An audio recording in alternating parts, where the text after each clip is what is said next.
Hello and welcome to this lecture on quantum computing, the first in a two-part series on quantum error correction. And in this we're going to take a journey which is rather similar to the journey done historically, where we start off with simple classical methods for error correction, adapt them to the quantum realm, see why they work and why they don't quite work, and then find quantum methods that do everything we need them to do. Okay. Let's begin, and to begin we need to think a little bit about what quantum errors are and why they need correcting.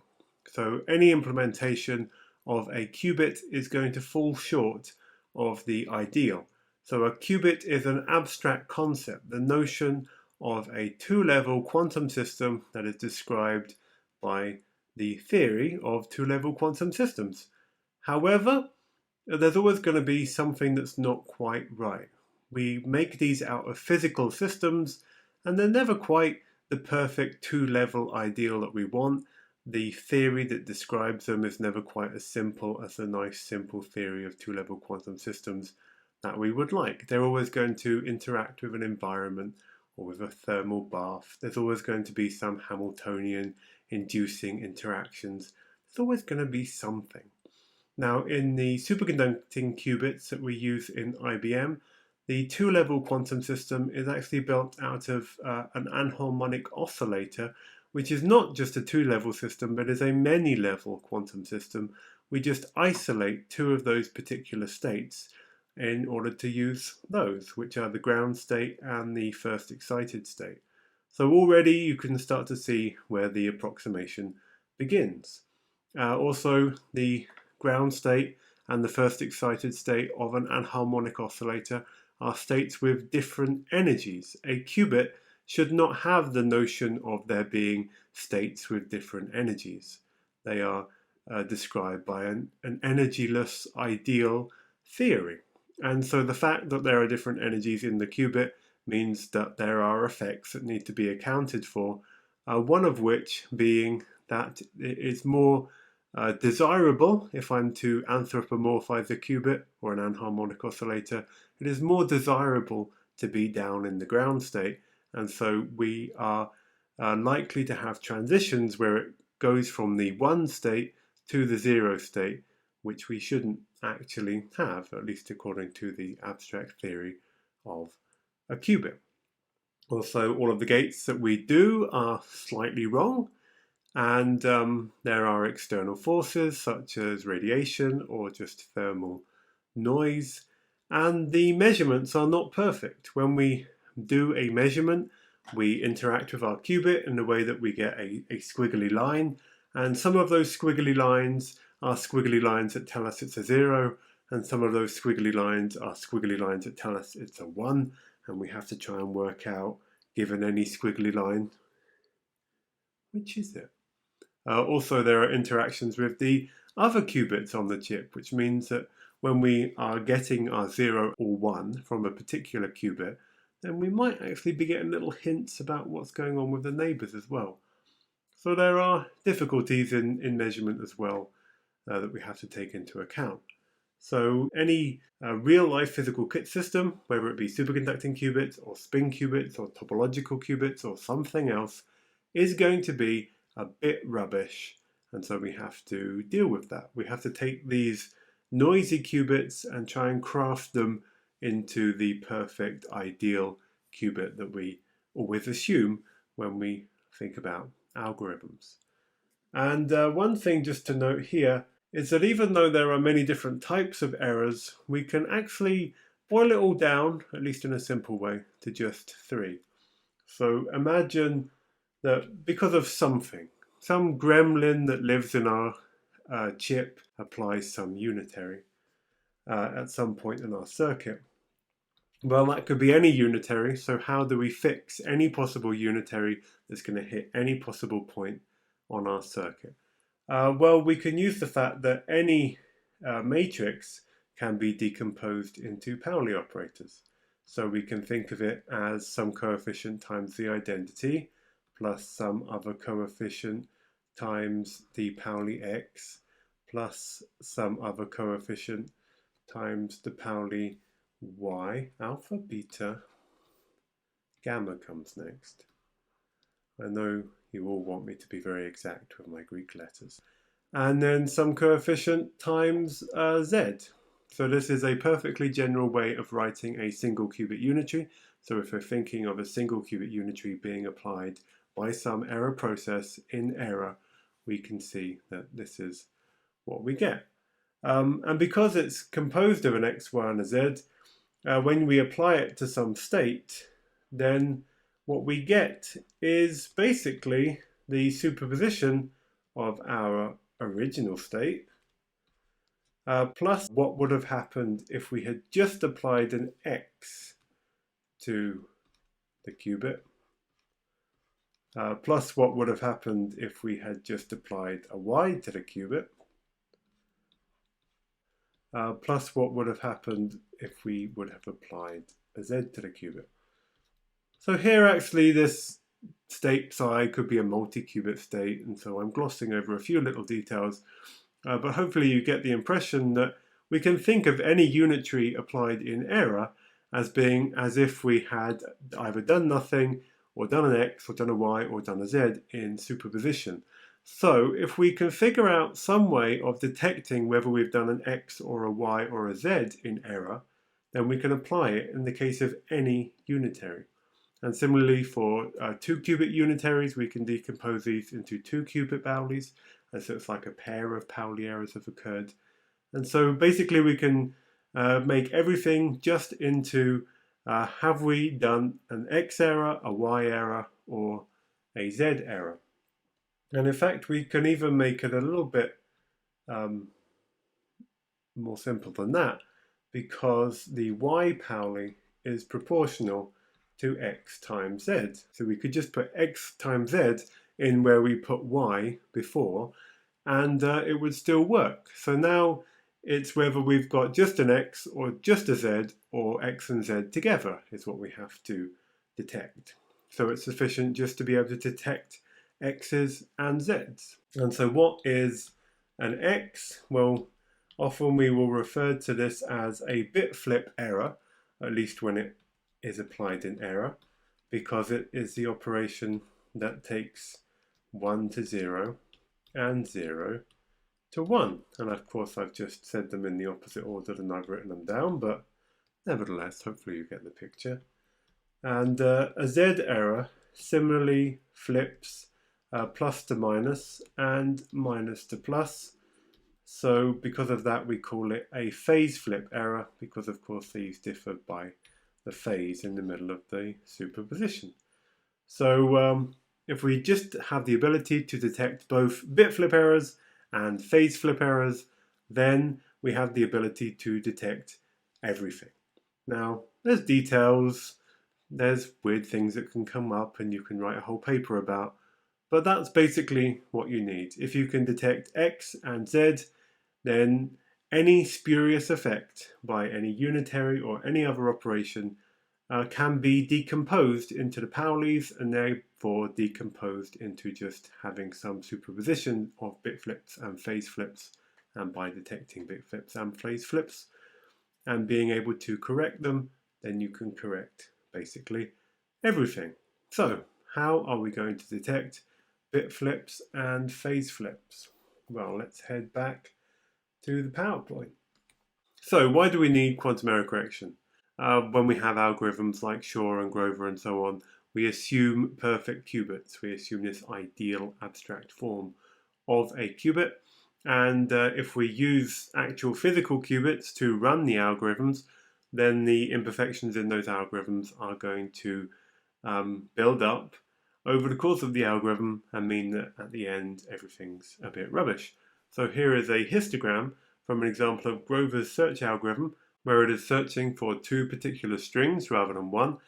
And you see that there are 2 strings that have very high probability, but we would expect that these both have probability of 50%, that when we read out the final output, we are going to get with 50% probability one of these correct answers or the other one. But in fact, they are only more like a third rather than a half. And there is quite significant probability for other answers as well. Those should all be zero, but they're not zero, and that's purely due to the effects of noise.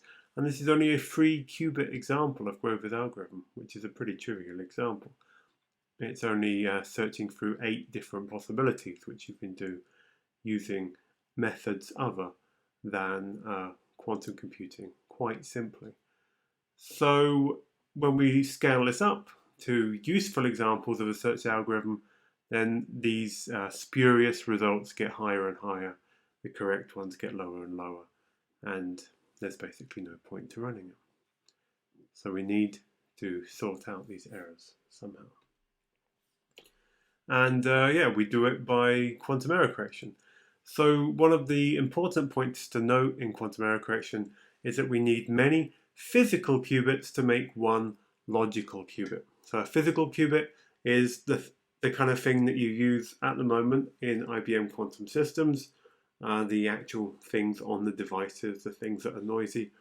And logical qubits are the things that you assume that you have when using an algorithm, something perfect, something that perfectly suits the ideal of what a qubit should be.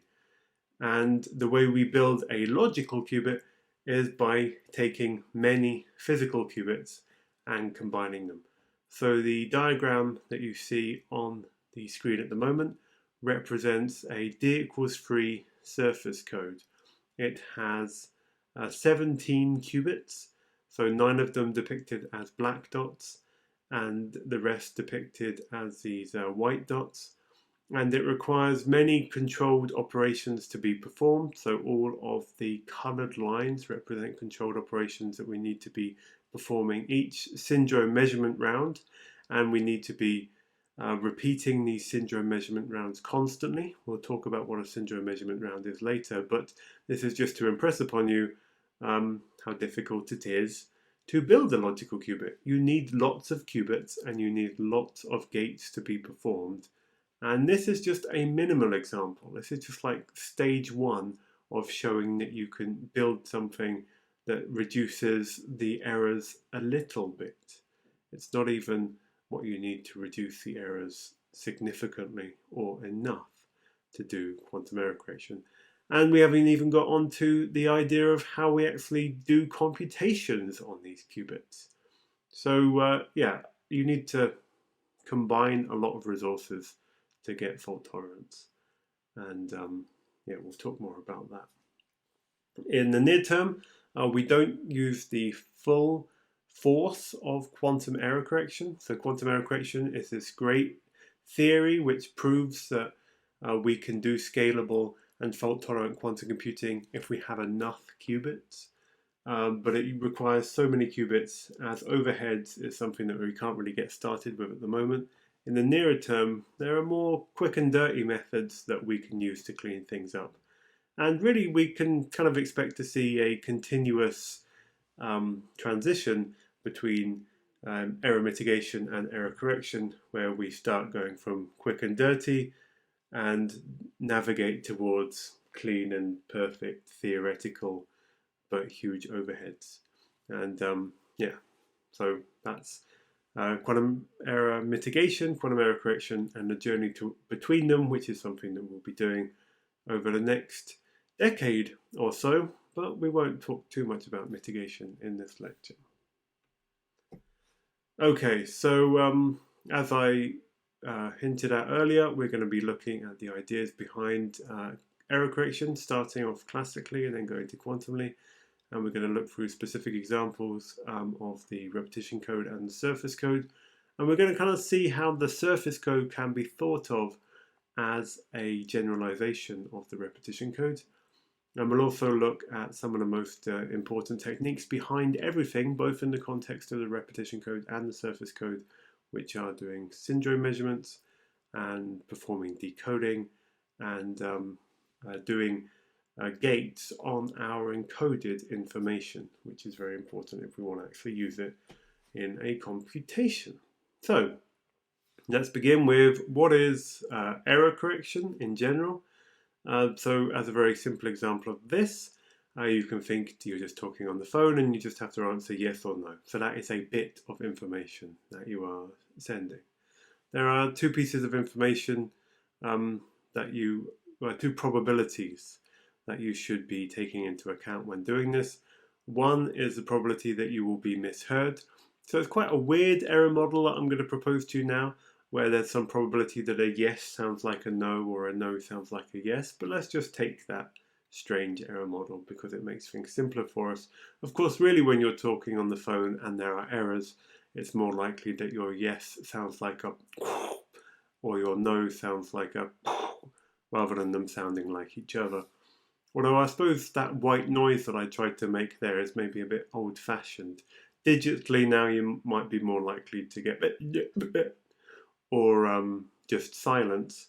But maybe there's some machine learning running in the background, trying to think about what you were answering and reconstruct it from the noise. So maybe that would turn yeses to nos and nos to yeses. Anyway, let's move on. So there's a probability that you get misunderstood, and there's also a probability that you should take into account, which is the maximum acceptable error probability. So if you are just saying yeah, no, you're not even listening to the conversation, then you don't care if you're misunderstood. If you are the person in charge of a nation state and you're being asked matters of life and death, then probably you care a bit more. Hopefully you do. So usually in our everyday lives, the probability of there being an error is very much less than the probability of the threshold probability that we care about. So we don't need to worry. But what if we do need to worry? What if we need to make sure that we are heard with a greater probability than the noisy line that we are talking on can naturally allow? Well, what we would probably do is repeat ourselves. So if we want to say no, we would say no, no, no, no, no, no, no, no, no, no, no, no, no, no, no, no. And if we want to say yes, we'd say yes, yes, yes, yes, yes, yes, yes. Now, what if the noise perturbs that message? Well, it would turn no, no, no, no, no, no, no, no, no, no, no, no, no into no, no, no, no, no, no, yes, no, no, no, no, yes, no, no, no, no, no, no, no, no, no, yes, no. Now that sounds pretty negative to me. If I heard someone say that, I would think that probably means no, rather than hear the yeses and think, well, they just overrule everything. So we have taken our message, which is just a simple bit, a yes or a no, and we have transformed it to a more complicated message, a bigger message, one that is stored on more bits, which is just to repeat it. And then we have also decoded our message by looking at the majority to see whether it sounds more like a no or more like a yes. So I've already mentioned the decoding there, but we can also think, what is the probability that a misunderstanding will happen? And a misunderstanding will happen only when the majority of the copies are flipped. So if we only say it once, then the probability that the majority of the copies are flipped is just the probability that that one is flipped. If we say it twice, then we get to a point of ambiguity. If one of them is flipped, then we can see that something went wrong, but we're not quite sure how to correct it. If we say it 3 times, then it has to get flipped twice. 2 of them have to be flipped to go from a majority yes to a majority no, or vice versa. So the probability there goes quadratically with the probability of a flip on a single bit. For D repetitions, we can come up with this big sum with a binomial coefficient, the probability that each bit will flip, the probability that the rest of the bits will not flip. And what we find is, at least in the case that there is low probability, that it kind of scales as the probability divided by 1 minus the probability, all to the power of the number of repetitions divided by 2. And yeah, that's basically what we have. This ceiling function is because we want to remove the ambiguous case where it's 50-50. Now here we've got rid of the binomial coefficient. by just saying, okay, our p has to be sufficiently low. That binomial coefficient is actually quite important in other quantum error correction codes because it tells you, well, how low does your p have to be in order for this to work. For the repetition code, which is very simple, the probability of a flip basically has to be less than half to mean that you're more likely in the state you should be in than the other one, and you're fine. For other error correcting codes, the binomial coefficient is going to have a more effective effect and will mean that you have to be lower than another threshold. So for the surface code, you have to be lower than 1% errors is the typically quoted figure in order for you to have this kind of scaling. But yeah, in general, you will expect that the probability will decay exponentially with d, which is your code distance. In the case of the repetition code, that is the number of times you repeat. In the case of other codes, it typically varies somehow polynomially. For the surface codes, the code distance is the square root of the total number of qubits you use. But yeah, you would typically want that your probability of the errors overwhelming your encoding and causing you to decode incorrectly should be exponentially decreasing with some parameter d, which scales somehow as a power law with the number of bits or qubits that you use. Yes, and then in that case you can just use a big enough code and you can make the probability that it all goes wrong as small as you like. Right, so in this example we had all of the basic elements of any protocol for error correction or quantum error correction, which is you have an input, which is some information to protect. You have an encoding, which is some way to transform that information to make it easier to protect. You have errors, which are some weird random things that happen. And then you have decoding, which is you trying to deduce the input from the perturbed message. So this example was really one of communication, where you have an input, you send, and the sending process is what induces the errors, and then you receive, and then you decode, and then you get the error, the message, and you go on with your life. For computation, it's more of a dynamic process where errors are introduced whenever we perform an operation, and often the way we perform an operation depends on there not being an error. So if there is an error, we have to change our strategy for performing the operation to mitigate for that error. So for that, we need to catch errors as they are introduced to detect them and to mitigate for them in some way, or even ideally just to correct them.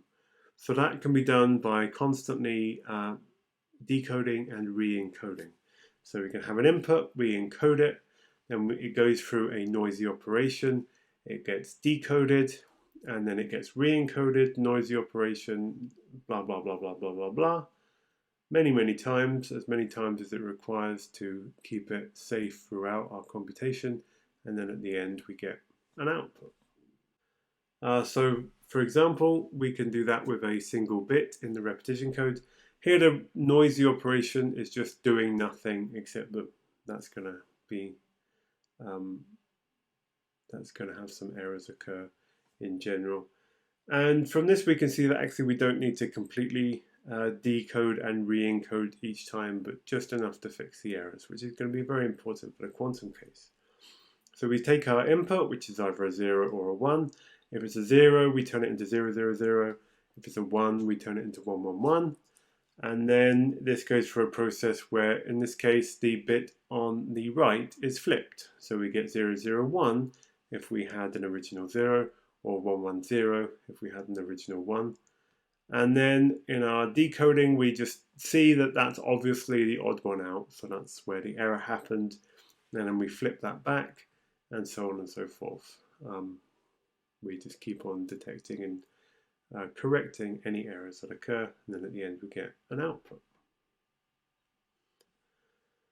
So this is a method that works great for bits, but not so much for qubits, because suppose we wanted to encode a superposition state. So some superposition A0 plus B1. Then the 0 would transform to 0, 0, 0. The 1 would transform to 1, 1, 1. So we'd get this superposition, which is an entangled state of 0, 0, 0 and 1, 1, 1. Now the decoding requires measurement, and there has to be measurement because we have to extract information about the system in order to get information about what errors have occurred to it. We need to get out the information about what errors that have occurred. The only way to get out information is to perform some sort of measurement. And if we just measure the zeros and ones, that destroys the superposition. So we have allowed ourselves to correct bit flips by performing the measurement, but we've caused essentially something worse than a phase flip, which is to destroy the superposition. So to protect against one bad thing, we caused another, so that's obviously not what we want. To solve this, we need to be more careful with the way we do the measurements. We do need to make measurements, but we should only extract the information we need to extract, which is some clues as to whether or not the errors have occurred or not. So what we need to measure is not the qubits or the bits themselves to get their values, but some sort of joint information about relationships between the bits. So let's look at an example with a lot more repetitions. Here we have a 0 turned into 0, 0, 0, 0, 0, 0, 0, 0, 0, 0, 0, and a 1 turned into 1, 1, and all the rest. And then initially this is initially our initial zeros. Then we have some errors. So we have errors occur on this set of 3 bits over on the left, and then this 1 bit more towards the right. And here we're comparing what happens both in the case that we encoded a 0 and in the case that we encoded a 1, but with the errors occurring in the same places. So if we looked at those bits to see what they were, we would soon see that there are a few of them that are not in accordance to the majority, and we could guess that that might be the result of an error, but we would have also collapsed any possible superposition. But instead what we could try to measure is the parity of pairs. So we could look at any pair of these bits and ask, are they the same or different? So in this case we'd look at these and we'd say, well, they're different. So that's why there's this blue non-equal sign down here. We look at the next, okay, they're the same. We look at the next pair, they're the same. We look at the next pair, they're different. And so we can continue that and look at that information of same or different between different pairs. And this is going to be the same for an encoded 0 as for an encoded 1. So this is giving us information about the errors, but it's not giving us any information about what was encoded, because this same or different information is completely the same no matter what was encoded. But with this information we can determine where the errors were, because these not equal signs form the walls of the areas of the domains where the errors occur. So these 3 flips are enclosed by these 2 not equal signs. This single flip is enclosed by these 2 not equal signs. So they're little flags telling us a set of errors begins or ends here. And so by looking at all of those, we can determine where the domains of errors are, and we can correct them. So how do we perform these measurements? How do we get this parity information about pairs of bits or pairs of qubits? So this can be done with some extra qubits, and here I'm kind of switching between talking about bits and qubits because I'm talking about basically a classical error correcting code and thinking about how to encode it on qubits, so they're a little bit interchangeable at the moment. So we can do this with some extra qubits. So here the blue and red bits or qubits that are on this diagram represent the ones that we are using in the code. So they are 0, 0, 0 if we're encoding a 0, and that's what we see here. There would be 1, 1, 1 if we're encoding a 1, although the red one is the opposite value. because it has been hit by an error. The two grey qubit or bit values are some additional ones which are always initialized in the 0 state. And then we perform some controlled knots. So if we take this controlled knot up at the top here and then the next one down, what they are doing is flipping that extra qubit, the qubit between that pair. They are flipping it depending on the value of the bit used for the encoding. So if we have a case as we have here, where both of these are in the state 0, then neither of those will flip that middle bit and it will come out 0. If we have the case where they're both 1, because we're encoding a 1, then both of those will flip that middle bit, flipping it from 0 to 1, but then back to 0 again. So in that case, it's 0. So in the case that those two are the same, the middle bit, qubit, will be measured and give an output of 0. So 0 means they're the same, but if they are different, then one of those will flip it and the other one won't, and we'll get an output of 1. We don't get any information about which was the one that was responsible for flipping it. We just see that one of them is different from the other. So we get information about the parity without learning any information about what the values actually are. So this is what we need. So in the bottom one here, because we have a case where one of them's 0 and the other one's 1, then the extra qubit is output as a 1. And so by taking that information, in this particular case, we can deduce that, okay, there's a barrier over near the end, and so it must be that end qubit that is the one that was incorrect. And so we correct it by doing another flip to flip it back. So these parity measurements are repeated over the course of the computation, and the results are used to identify where the errors are likely to have happened and remove their effects. And this process of looking at these values and thinking, well, what could have caused this? What was the error in this case? Is done by the decoding process. So the decoding process here is not trying to get the message out, it's just looking at the hints as to what errors occurred and use that to determine how to correct the errors. And by repeating this process many times of extracting this information and using that to correct what's happening, we can protect against bit flips for an arbitrarily long time. So this process is known as syndrome measurement, and the result is known as the syndrome. And so all codes have some form of syndrome measurement, and they're often assisted by auxiliary qubits, as we see here, where we sort of use controlled operations to move the information about these hints as to whether or not errors have occurred onto the auxiliary qubits and then measure those. It's not always quite like that, but this is often how it's done. So they are used to check that the qubits are doing what they should be, and they typically have a value that they take, which is typically 0, telling you everything's good, whereas if they take a different value, typically 1, is telling you warning, warning, some sort of error happened, and then you have to look at all of the syndrome to try and deduce where that error happened. So they provide us the clues, and we have to solve the puzzle about how to correct the errors. So for an example of decoding, let's start with an unrealistically simple case, which is that errors occur between the parity measurements only and not during the parity measurements. So that we do all the parity measurements, that tells us some information, and then we have a moment where errors can come and prod things, and then we do the parity measurements again.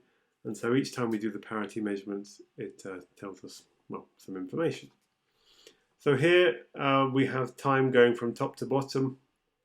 So in the bottom row, in this example, we see an error happening, and it causes these two parity measurements to tell us something is wrong. Now let's suppose we're just compiling the information, we're not doing anything with it at that point. So in the next time step, then we're still going to see that those two are flagging up that something is wrong because we haven't corrected it yet. But now there's been a new error which flags up something is wrong. And then in the Next round, another of the bits flips, and this moves one of these things that's telling us something is wrong, because now these two are no longer different, they are now the same because that error has been joined by another. So how can we correct this? Well, one way is to simply filter out what has changed between each pair of rounds to see what new errors have occurred during each pair of rounds. So here we initially expected everything to be fine. These two weren't fine, so that's new and we flag it up. The second time these two say something's wrong, but we already know that. They should still be telling us something's wrong. At that point, then telling us something is wrong is what we expect, and it's not a signal of any new errors. But these two we didn't expect, so that is something to take into account. In this case, we did not expect it to tell us something was wrong here, but we also did not expect it to tell us everything was okay there. So in that case, it telling us everything's okay when we expect it to be telling us that everything's not okay is a signature that something different has happened, some new error has been introduced. So we flag that. In the next one, then oh yes, so in this case, there was a bit flip caused an error here, and it persisted for a little while, but then it was hit by another bit flip. So the errors corrected themselves. But from our perspective, we were expecting to see an error here, and we didn't. So now we flag that up, and so on. And so now in each case, it's a pretty easy decoding process because we just have these pairs of things saying something weird happened around a single bit. And so we can say, oh, well, there's a bit flip there, there's a bit flip there, there's a bit flip there, there's a bit flip there, there's a bit flip there. Job done. That's our decoding. So basically, in more complicated cases, we can use a majority voting where we use these domain walls to split everything into two domains, see which domain is the bigger one, and assume that that was the one that didn't get hit by errors, and then assume the smaller one is the one that did get hit by errors, because errors, hopefully, are relatively rare. Now, if we have another simple model of noise, but one in which it's a little bit more complicated, we can say that the measurements could randomly lie. So when we make a measurement, it doesn't give us the true result all of the time. There's some probability that it's incorrect. We can again look for changes between measurement rounds. So here we didn't expect these two, so that was a change. Here we did expect them, so that wasn't a change. Here we've just got one pair of bits telling us that they are different in the middle of nowhere. Well, that's weird, so that's something to flag up. And in the next round, it tells us, oh, they're not different after all. And so it does that forevermore as well. Okay, well, we expected to see something there, and we saw the wrong thing, so we flag that up. And yeah, so on and so forth. Well, what we're seeing in this case is that, well, when we have errors on bits or qubits, when we have bit flip errors, then it's causing a pair of these things to be flagged up horizontally. But this case was probably just our measurement lying to us, and that causes us to have pairs of these little flags telling us that something has gone wrong vertically, so in the time direction. So this is now a more complicated process for decoding, where we don't just do lots of majority voting, but we've got to look for pairs of hints which are going to be oriented in any direction in this two-dimensional space caused by the actual space of the code, and then also time. And when we look for surface code decoding later, the surface code is going to be more of a two-dimensional object, and then by adding in time we have a three-dimensional decoding process, but it's going to be very much the same algorithm that we actually use. So there are many ways to try and take this sort of two-dimensional information about weird things happening and try and work out what error occurred with different pros and cons.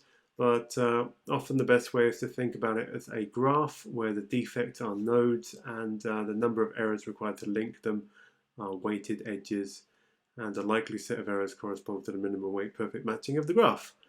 What is a graph, at least in the mathematical sense? It's a collection of nodes and edges where the edges connect the nodes, and then we can pose all sorts of mathematical problems based on this. And one problem is, given a graph, is it possible to find a perfect matching? So a perfect matching is a set of edges where each edge touches one and only one node. So for this graph we have here, here is a perfect matching where we keep this edge which connects these two, we keep this blue edge which connects the two that have now been coloured blue, we keep the green edge which connects the two that have now been coloured green. Now every edge is touched by, every node is touched by a single edge, and so we found a matching, which is essentially a pairing of the nodes such that the paired nodes are connected by an edge. Now a minimal weight perfect matching is where we assign a number to each of the edges, and so for a matching we add up all of the numbers of the edges that are included, and we want to find a perfect matching of minimal weight. So let's see why we might do this here. Well, we can think of these hints that we've got in orange as our nodes, and we can think of there being edges between these nodes when it is possible for some error to have caused both of those. So if we think of these two orange ones here, and we think of them in complete isolation, then what error could have caused us to have these two flags one after the other? Well, it could have been caused by a single lie in a measurement error. So for those, we connect them by an edge because it's possible to have performed an error which caused both of those in isolation, and we give that edge the weight 1 because only one error would have had to happen. Whereas for this one and this one, then it is possible an error could have caused those both to happen in isolation, which is to have flipped the 3 bits between them, but that requires 3 errors, so we give that a weight of 3. So here we've got an edge with a weight of 1, here we've got one with a weight of 3. Now if we were to think about this one and that one, then what would have had to happen here? Well, we could have a node here and here created in isolation if we had 3 bit flips between them, and if there was a measurement error causing this one to have registered the wrong result, that could have made it seem like it occurred a little bit earlier. So we would need 3 errors on actual bits and 1 measurement error to cause these two to occur in isolation, so we can assign that a weight of 4. Or we might choose to change our weights a little bit if the probability of a measurement error is much more or less likely than the probability of an error on a bit. Then we might use that information in defining our weights, but let's just use the number of errors so far. So that would be a weight of 4. For these two it would be a weight of 1, and so on and so forth. And then a matching of this would be a single set of errors that could have been responsible for the whole thing. And by choosing the minimum weight matching, we want to find the smallest number of errors that could have caused this. And so just having a single measurement error here, a single measurement error here, and a single bit flip error here would be that minimum weight perfect matching. And there is an algorithm to find these, so that's awesome. Okay, now let's move on to logical operations. We've found a way to do an encoding which doesn't destroy superpositions. It can find bit flip errors. We can use decoding to try and work out exactly where those bit flip errors were in order to take that information into account. But it's not just about protecting a qubit, it's also about trying to do things with it. So how do we perform logical operations? These are gates performed on our logical qubits. Well, the logical X is very easy for the repetition code because we just have to flip all of the repetitions. If we've got loads of zeros and we suddenly want them to be encoding a 1 instead of a 0, we just go and flip all of those zeros to 1s. There you go, job done. So if there is some imperfection in our X gates that we perform when doing that flip, it just means that there is a little bit more error. So if we've done a load of syndrome measurements and then we want to do our logical X, and we do an X on all of those physical qubits, and then we start doing syndrome measurements again, then we can expect the syndrome measurements after the logical X to be a little bit more likely to see errors, because there would have been some errors introduced by our physical X's, but it can still detect them and correct them in the same way. So that's perfectly fine. It's a logical operation which is consistent with our scheme for detecting and correcting errors. So the imperfections in it just get detected and corrected naturally. It's all good. However, for something like a rotation around the x-axis, and if you apply a rotation around the x-axis around some angle 2 theta to the 0 state, it will give you some superposition of cos theta 0 and sin theta 1, which encoded would be cos theta 0, 0, 0 and sin theta 1, 1, 1. So to go from a 0, 0, 0 to some superposition of cos theta 0, 0, sin theta 1, 1, 1, some complicated entangling process has to be performed there. And that is not necessarily going to be nice and compatible with the scheme we've got for quantum error correction. We're going to have to do some controlled operations between the qubits that are encoding the logical information. And that means that if there are some errors occurring on one, those entangling operations might spread those errors around in ways that can't be nicely detected and corrected. So basically we actually have to take the code apart, perform the rotation, and then put it back together again. And so for that moment, as we've taken it apart and then perform the rotation, it's not actually protected. So we can't do this operation in a way that is fault tolerant using this code. So the limited set of fault tolerant gates is a major problem with the repetition code, meaning that we can't use it for universal quantum computation. It's not the only one though, because it only allows us to detect bit flips and not phase flips. So we did add this additional feature such that it doesn't destroy superpositions, but it doesn't protect them either. So if you've got phase flips in there, those phase flips are going to mess you up. So it's a good first example of the ideas behind quantum error correction, but it can't give us full fault-tolerant quantum computation. So what would we need to do to make a good quantum code? Well, the problem with the repetition code is it treats Z-basis states very different to Y and X-basis states. So for example, the Z-basis states are product states. 0 is just 0, 0, 0. 1 is just 1, 1, 1. This is for 3 repetitions, of course. But the plus state is a big superposition, a big entangled state. And so obviously that is quite a big difference between those two basis states. Also, if you want to distinguish between encoded Z-basis states, then this is very easy. Distinguishing between encoded X-basis states is a lot harder. So distinguishing between encoded Z-basis states is making a measurement, a Z measurement of the logical qubit. So how do we do that? Well, we've just repeated our information across a whole bunch of qubits. So we just look at one of them, and that's fine. Of course, we should look at all of them and do some decoding in general, but in a perfect world, you can just look at one.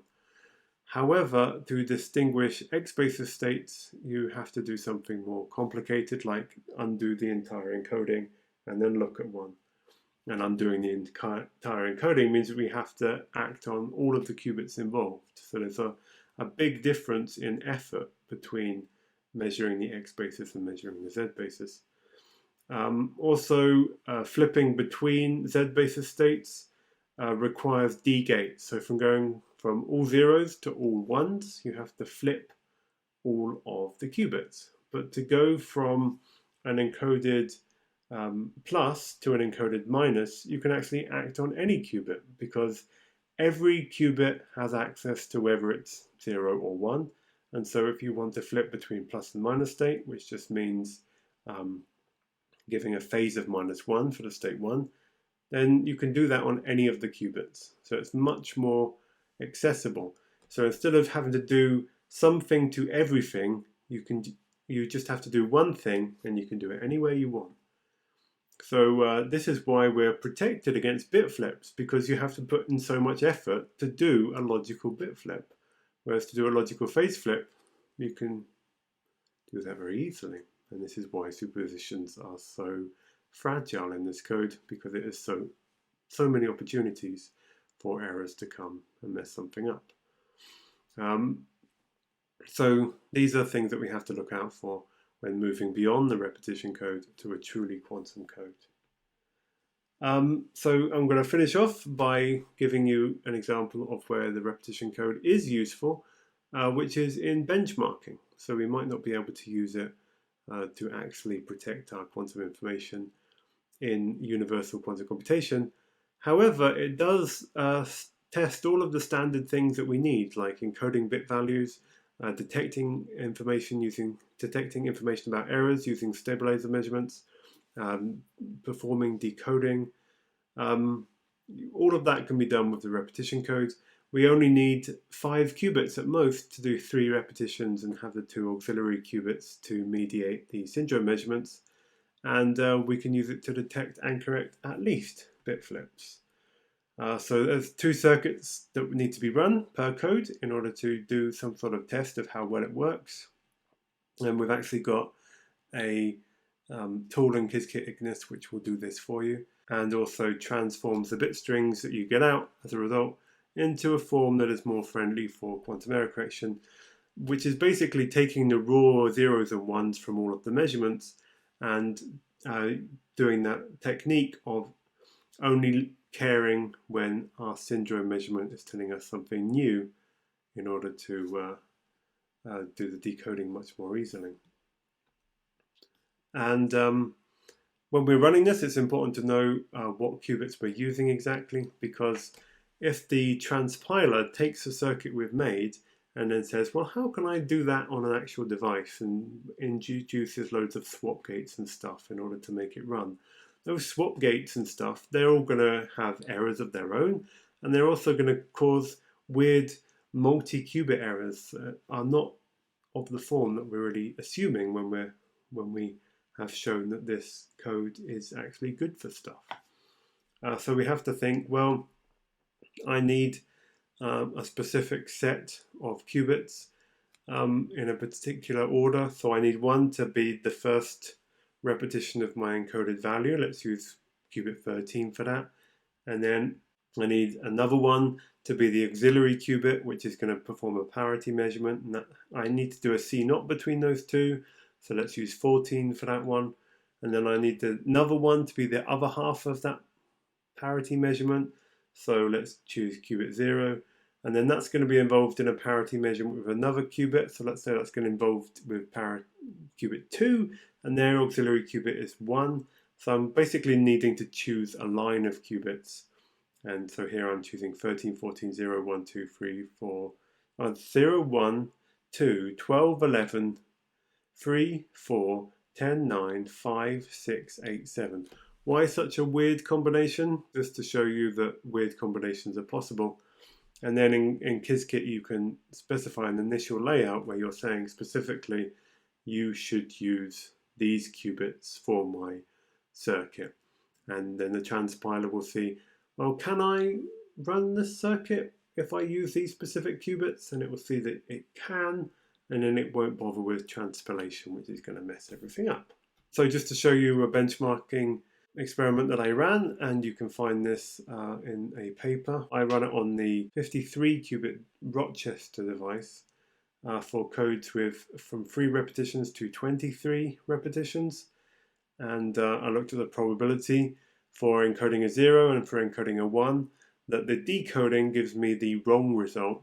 And the results do show something that is a bit bumpier than theory would want, but it is consistent with the idea of an exponential decay, which is telling us that the bare minimum of what we would expect from these devices is nevertheless true. So that's pretty good. So yeah, you can use this as like an experiment to probe how noise is actually happening on real devices. And I've done this, of course, on a big device using my access to such things as someone who works for IBM Quantum. But for the smaller devices, such as this 15 qubit one, this is open for everyone, so anyone can start experimenting with noise on real devices using these methods. Now, before we go, I can give you Shor's code, which was the one that really kick-started quantum error correction.